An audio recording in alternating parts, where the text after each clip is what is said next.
Sayan son of Bengal. আজকের Kolkata football লিগে যে ম্যাচটা হয়ে গেল সেটা নিয়ে একটা ছোট্ট একটা আলোচনা করব।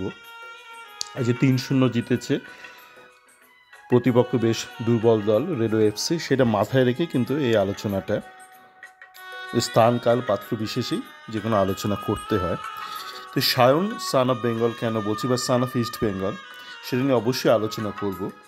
কিন্তু সবার আগে বলি, কিছু কিছু ব্যাপারে আমি কিছু কিছু ব্যক্তিকে ধন্যবাদ দেবো। প্রথমত গৌরবকে খেলানোর জন্য ধন্যবাদ। কেন আপনারা দেখলেন ম্যাচের শেষ দিকে গৌরব একটা ভুল পাস দিয়েছিল, বা তাড়াহুড়ো করে একটা পাস দিয়েছিল। এই যে তাড়াহুড়ো করে পাসটা দিল, এইটা কিন্তু এই মেমোরির জন্য, বা মাসেল মেমোরি, মানে এই জিনিসগুলো রপ্ত করতে গেলে যে কোথায় তাড়াহুড়ো করতে হবে না, বা কোথায় ঠান্ডা মাথায় পাসটা দিতে হবে, এর জন্য কিন্তু অ্যাকচুয়াল ম্যাচ প্র্যাকটিস দরকার। ওই আপনি খালি ড্রাই ট্রেনিং করলেন সিমুলেটেড এনভায়রনমেন্টে, তাতে করে হবে না। এইগুলো কিন্তু খেলে খেলেই রপ্ত করতে হয়। সেই জন্য গৌরবকে বা প্রপসুকন গিল, যেটা আমি আমার আগের গিল কিপিং অডিওতে বলেছি, এদেরকে প্রচুর খেলতে হবে। যে কোনো পর্যায়ের, মানে যত পর্যায়ের খেলা সম্ভব সমস্ত খেলতে হবে।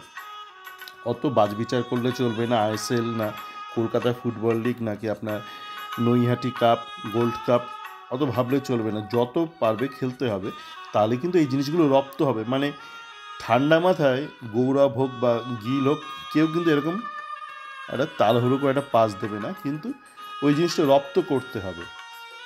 আচ্ছা, ম্যাচ চলাকালীন আমাকে এক পরিচিত একজন বলে, আচ্ছা শ্যামলকে কেন নামানো হলো না, বা ম্যাচের শেষেও একজন আমাকে জিজ্ঞেস করলো, ইউএস থেকে একজন পরিচিত ইসমাইল ফ্যান, শ্যামলকে কি আজ খেলিয়েছে? উনি ওই সময়ের ব্যবধানের কারণে দেখতে পাননি ম্যাচটা। বললাম না, ওই হঠাৎ করে চাকুমান্ডি লাল কার্ডটা খাওয়ার জন্য হয়তো নামাতে পারেনি বিনো। হয়তো পরিকল্পনায় রেখেছিল 70 মিনিটের পর শ্যামলকে নামাবে, কিন্তু তার থেকেও বড় কথা, এই বিনো জাতীয় কোচরা হলো দিন আনি দিন খাই, এদের মধ্যে কোনো লং টার্ম প্ল্যানিং নেই।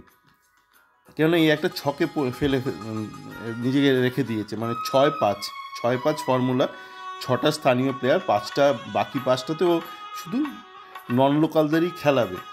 সেই জন্য যদি একজন বিচক্ষণ কোচ থাকতো, একজন বুদ্ধিমান কোচ, বুদ্ধিমান এবং সৎ এবং দক্ষ কোচ, এই সমস্ত গুণাবলী যদি থাকতো একজন কোচের মধ্যে, সে কিন্তু শ্যামল বেশ্রাকে নামাতো। দরকার হলে একজন নন লোকালের জায়গাতেই নামাতো। কেন শ্যামল বেশ্রা সত্যি নামানোর মতন প্লেয়ার, কিন্তু না, ওই যে শ্যামলকে একজন বাঙালির বদলেই নামাতে হবে, এরকম একটা ছকে বাঁধা একদম। কি বলবো, এই আপনার আইটি কোম্পানিতে আছেন অনেক কুলি মজুর টাইপ কিছু কর্মী আছে, অনেক কুলি মজুর টাইপ কর্মী আইটি কোম্পানিতে কাজ করে, ভারতীয় আইটি কোম্পানিগুলোতে, সার্ভিস কোম্পানি, সবাইকে বলছি না, অনেকেই আছে কুলির মতন তাদের মানসিকতা। এই কুলি টাইপ মানসিকতা রয়েছে, যে একটা লিখে দিয়েছে আমাকে, একটা রুল লিখে দিয়েছে যে সান অফ সয়েল কোটাতে সান অফ সয়েলকে নামাতে হবে, আর নন সান অফ সয়েল কোটাতে আমি নন সান অফ সয়েলকেই নামাবো। তাই আশিকের মতন একটা প্লেয়ারকে নামালো, টোটাল টাইম ওয়েস্ট।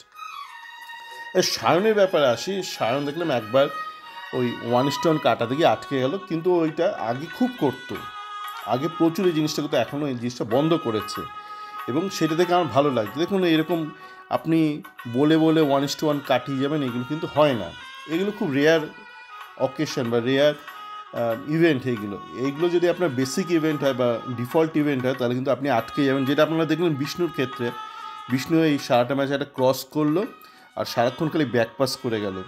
আমি দেখছিলাম যে এই যে যিনি লালটুবাবু কমেন্টেটার, তিনি একটার সময় বোধহয় ম্যাচের 40 মিনিট তখন পেরিয়ে গেছে, বললেন বিষ্ণু দৌড়চ্ছে, এটাই বড় ব্যাপার। মানে তার কাছে প্রাপ্তি হচ্ছে বিষ্ণু আজকে দৌড়চ্ছে, বিষ্ণু নাকি চোট লেগেছিল, বিষ্ণু দৌড়চ্ছে, এটাই বড় ব্যাপার। তো আমরা কি দেখলাম, ওই একটা ক্রস করেছিল, সেই ক্রসটা থেকে দুর্দান্ত একটা হেড করেছিল সায়ন, যেটা থেকে সায়ন তার দ্বিতীয় গোলটা করলো। তাছাড়া খালি ব্যাক পাস করেছে কেন না, আর বেশ কয়েকবার, যেমন 27 মিনিটের মাথায় আপনারা দেখবেন রেকর্ডিংয়ে, 27 মিনিটের মাথায় ড্রিবল করতে গিয়ে আটকে গেল, এবং যতবার ও ড্রিবল করতে গেছে আটকে গেছে। কেন, এটা আমি আগে অনেকবার আলোচনা করেছি, তাই আর রিপিট করবো না, যে বিষ্ণুর এই মাথা নিচু করে ড্রিবলিং করাটা কিন্তু আর চলবে না। এবং মাথা নিচু করে ওকে যদি ড্রিবলিং না করতে দেওয়া হয়, ওর কাছে নেক্সট অপশান হচ্ছে খালি ব্যাক পাস করা, যেটা বেশিরভাগ করে গেছে, বা খুব ছোট ছোট একটা পাস দেওয়া, সামনে কাউকে একজন লাল হলুদ দেখলো, তাকে একটা পাস দিয়ে দিল, কারণ মাথা নিচু করে ছেলেটা খেলে। তো আজকে তো আপনারা নিশ্চয়ই দেখলেন যে কলকাতা ফুটবল লিগ খেলাটা কিন্তু অতটা সহজ না। আমি যেটা আমার আগের একটা অডিওতে বলেছি, যে আইএসএলে অনেক সময় খেলাটা সহজ হয়ে যায়, কেননা আপনার আশপাশে বড় বড় প্রতিষ্ঠিত বিদেশিরা খেলে, যারা অনেকটা জায়গা নিয়ে নেয়, বিপক্ষকে আকর্ষণ করে নেয় নিজেদের দিকে, তো অনেকটা ওপেন স্পেস হয়ে যায়। তো সেই জন্য কিন্তু এডমান্ড আপনারা দেখবেন সিনিয়র টিমে বেটার খেলে, কলকাতা ফুটবল লিগে অতটা সুবিধা করতে পারে না।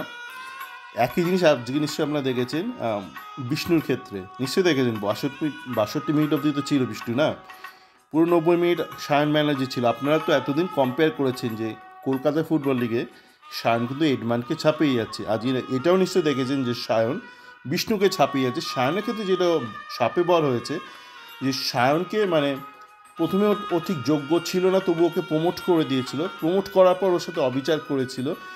প্রক্ষান্তরে আমরা দেখেছিলাম যোগ্যতার না থাকা সত্ত্বেও কুয়াদ্রাত এবং পরবর্তীকালে অস্কার পুশ করে গেছে বিষ্ণুকে, যার ফলস্বরূপ বিষ্ণু ওর নিজের যে ত্রুটিগুলো ছিল সেগুলো আর শুধরানোর সুযোগ পায়নি, আরও পাবেও না।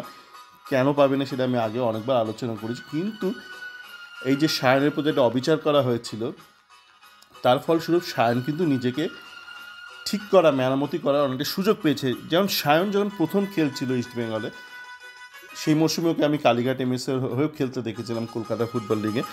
ওর দৌড়ানোর মধ্যে একটা জার্ক ছিল, মানে যে স্প্রিন্ট টানতো, একটা ব্যাঙের মতো দৌড়াতো, অনেকটা ব্যাঙ না, অনেকটা আপনার ক্যাঙ্গারুর মতন দৌড়াতো। তো এখন দেখি অনেক স্মুথ স্প্রিন্ট টানছে, বড় বড় স্ট্রাইডে স্প্রিন্ট টানছে, যেটা আপনারা দেখবেন শ্যামল বেসরাও টো রানার, মানে অন দ্য টো রান করে এবং লম্বা লম্বা স্ট্রাইড, টিপিক্যাল স্প্রিন্টাররা যেরকম অ্যাথলেটিক্সে রান করে, সেই তুলনায় আপনারা দেখবেন বিষ্ণুর রানিং হচ্ছে ফ্ল্যাট ফুটেড। মানে ফ্ল্যাট ফুট আপনারা যদি না জানেন, দেখবেন ওই যে হাতে টানা রিক্সাওয়ালারা যেভাবে বডি পশ্চার থাকে, সেই পশ্চারে কিন্তু বিষ্ণু দৌড়ায়। এবার আমি জানি না ফ্ল্যাট ফুটেড রানের কারণটা কি, ও সত্যিকারেরই ওর অ্যানাটমিক্যালি ওর ফুটটা ফ্ল্যাট, নাকি ওর দৌড়ানোর স্টাইলটাই ওরকম ডিফেক্টিভ একটা ফ্ল্যাট ফুটেড রান। আপনারা দেখবেন শুধু যে সায়ন ব্যানার্জি এখন স্মুথ স্ট্রাইডে রান করছে তা নয়, শ্যামল হোসেন তো শুরু থেকে এরকম। আমি আজকে দেখলাম যে ছেলেটাকে নাম আনলো ওই মনতোষ মাঝি, ও কিন্তু লম্বা স্ট্রাইডে দৌড়চ্ছিল।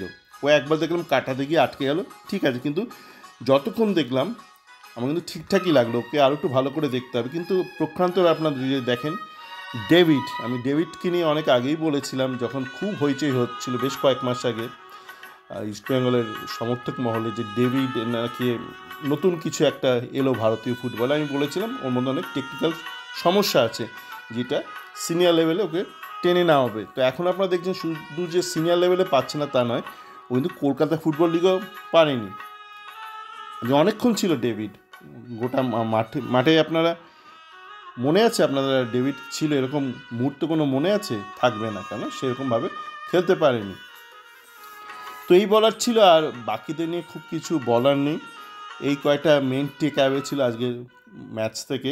ও আরেকটা জিনিস আবার ধন্যবাদ জানাবো সৌভিককে খেলার জন্য সিনিয়র টিমে, কেননা এই জন্য খুব দরকার। আপনারা নিশ্চয়ই দেখেছেন ম্যাচের শুরুর দিকে সৌভিক একটা জোরে একটা এরিয়াল পাস দিয়েছিল, যেটা সঞ্জীব ঘোষের বডিতে লেগে ছিটকে গেল, মানে সঞ্জীব ঘোষ কিন্তু বলটা রিসিভই করতে পারলো না।